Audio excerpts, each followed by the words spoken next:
Quick note before we begin, this video is for general education only. It is not personalized financial advice. So always make the money decisions that fit your own situation. Everyone on the internet tells you the 50/30/20 budget is the answer. 50% to needs, 30 to wants, 20 to savings. Simple, clean, done. So I did what nobody making those videos seems to do. I actually ran it on a real $4,000 take home for 90 straight days, and I tracked every single dollar. It broke in the first 3 weeks, and what I changed to fix it taught me more about budgeting than the rule itself ever did. Here are the real numbers. Here was the deal I made with myself. 90 days, a $4,000 monthly take home. That's roughly the median American paycheck after taxes, so this test actually means something for a normal person. The rule says 50% to needs. That's $2,000 for rent, utilities, groceries, insurance, minimum debt payments. 30% to wants, $1,200 for eating out, streaming, hobbies, anything I could technically live without, and 20% to savings, $800 a month, which over 3 months meant a target of $2,400 saved. The rules I set: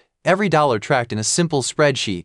No borrowing between categories mid-month without writing it down, and total honesty about the failures. Because a test where you hide the misses isn't a test, it's a commercial. I wanted to know one thing: does this rule survive contact with real life? Before I could budget anything, I had to sort 3 months of old statements into needs and wants. And that's where the first surprise landed before the test even started. My so-called needs came to $2,340 a month, not $2,000. Rent alone was $1,350. Add utilities, car insurance, gas, groceries, a phone plan, and one debt minimum, and I was already $340 over the needs line before a single want. And here's the thing nobody says out loud: that's not a discipline problem. That's just what things cost now. If you ever tried a percentage budget and felt like a failure in week 1, this is why. The rule assumes your fixed costs already fit the box. Mine didn't. So the first real lesson came early. 50/30/20 isn't a starting point, it's a destination. Week 1's job wasn't budgeting. It was drawing an honest map of where the money already goes. Month 1, day 18. The wants category, $1,200, which honestly sounded luxurious when I wrote it down, was gone. 2 birthday dinners, 1 concert ticket bought months earlier that hit the card mid-month, a subscription renewal I forgot existed, and about $200 of what I can only call drift. Coffee here, delivery there. Nothing dramatic. That's what makes it dangerous. Drift doesn't feel like spending. It feels like Tuesday. So there I was with 12 days left in the month, a wants budget at 0,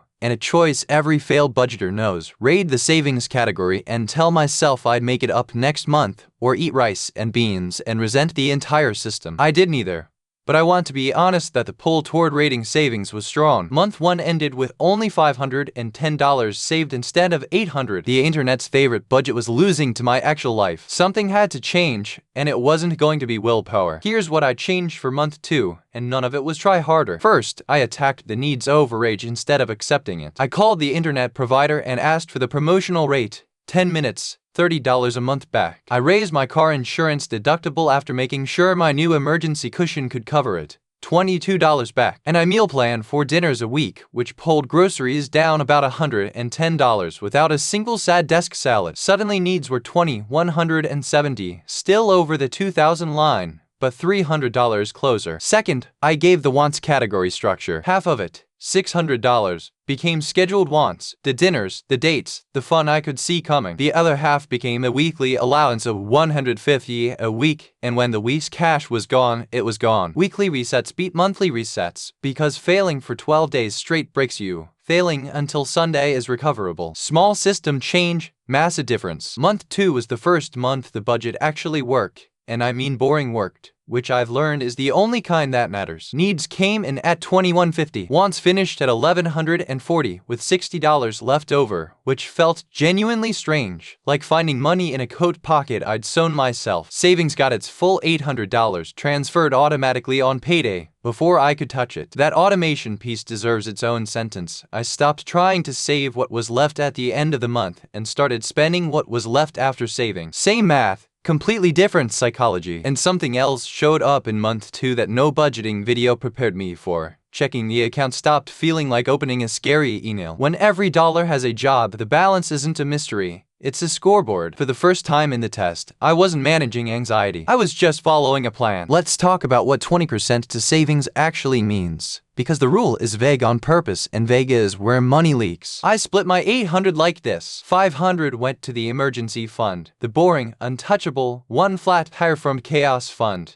until it could cover about a month of true needs. 200 went into sinking funds. And if you've seen my sinking funds video, you know I'm obsessed. 50 for car repairs, 50 for holiday gifts, 50 for annual bills like registration, 50 for the inevitable I forgot something category. That 200 a month is why month 3 had 0 emergencies. Not because nothing broke, but because the broken things were already paid for. The last 100 went toward debt beyond the minimum. Some people would put every spare dollar on the debt instead, and honestly, depending on your interest rates, that math can absolutely win. That's a personal call worth running your own numbers on, or talking through with a professional. The point isn't my exact split. The point is that savings with a plan behaves completely differently than savings as a lump. By month 3, the test stopped feeling like a test. Payday came, 800 moved itself. The weekly 150 hit the wants account every Monday, and I mostly just lived. Total time spent on the budget in month 3. Maybe 20 minutes, split across 4 Sunday check-ins. Compare that to week 1, which took 3 hours of statement archaeology. Here's the part I didn't expect. The cravings quieted down. In month 1, a limit felt like a fence I kept staring at. By month 3, the 150 weekly allowance just felt like what I had.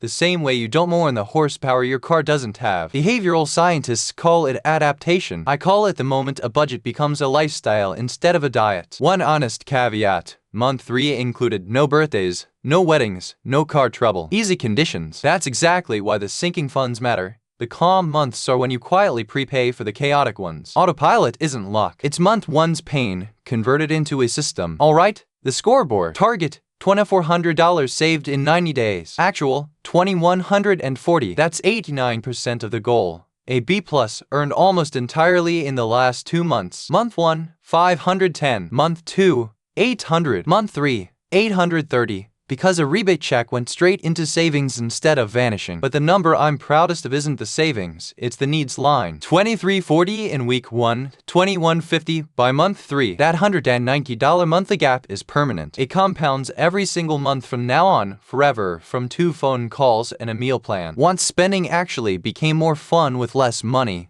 because 0 of it was followed by guilt. And the emergency fund crossed $1,500, which meant a check engine light in week 11 was an inconvenience instead of a crisis. 90 days earlier, that light would have gone on a credit card at 24% interest. That's the difference a system makes. Same life, same problems, different math. Now the part most videos skip, because it complicates the thumbnail. This rule does not work for everyone, and pretending otherwise is how people end up feeling broken by a formula. If you're on a lower income in a high-rent city, your needs might be 70 or even 80% of take-home. No meal plan fixes that, and the honest answer is that it's an income problem or a housing cost problem, not a character flaw. If your pay is irregular, gigs, tips, commissions, fixed percentages of an unfixed number get messy fast. A baseline month budget with overflow rules tends to fit better. And if you're carrying high-interest debt, a rigid 20% to savings while cards compound at 29% can genuinely cost you money. A starter emergency fund first, then a debt attack, is a common and defensible order, and exactly the kind of thing worth confirming with a qualified professional for your own situation. The percentages are training wheels, not commandments. My final split was actually 54/26/20. The magic was never the numbers, it was that every dollar had a name. So, does the 50/30/20 budget work? My honest verdict after 90 days. The rule is a C+,